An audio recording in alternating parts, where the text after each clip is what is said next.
सत्यनाम सागर भयो भयो जीवन के सार। बिना नाम हंसा संतो कैसे उतरी हो पार।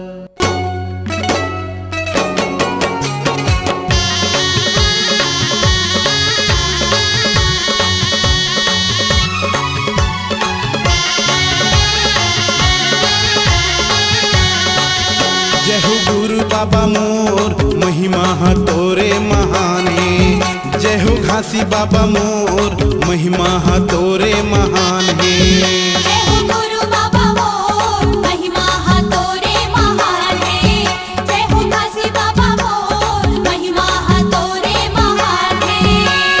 भगवा भालू तोरे संग संग वारी सोना खान के राजा बन गए पुजारी। भगवा भालू तोरे संग संग वारी सोना खान के राजा बन गए पुजारी। ऐसे तोरे आत्म ज्ञान है, ऐसे तोरे आत्म ज्ञान है। जय हो गुरु बाबा मोर महिमा हा तोरे महान है। जय हो घासी बाबा मोर महिमा हा तोरे महान है।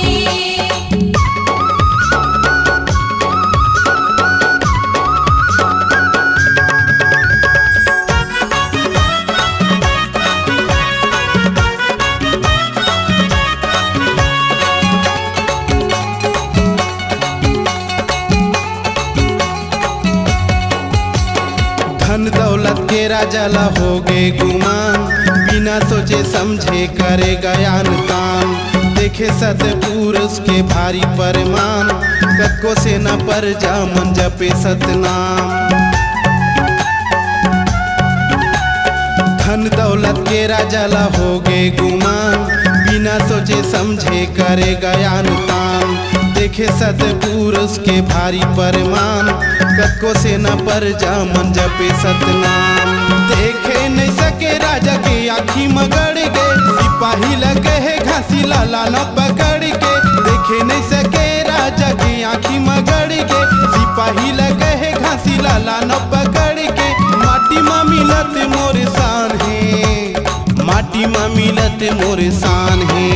जय हो गुरु बाबा मोर महिमा हा तोरे महान है। जय हो घासी बाबा मोर महिमा हा तोरे महान है।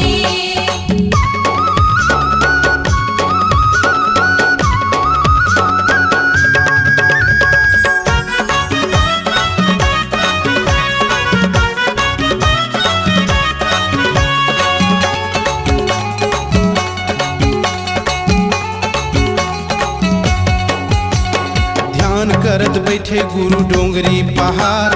बहिन सिपाही चले राज दरबार। भेजत हवा मोर बदला चेला को दुदास।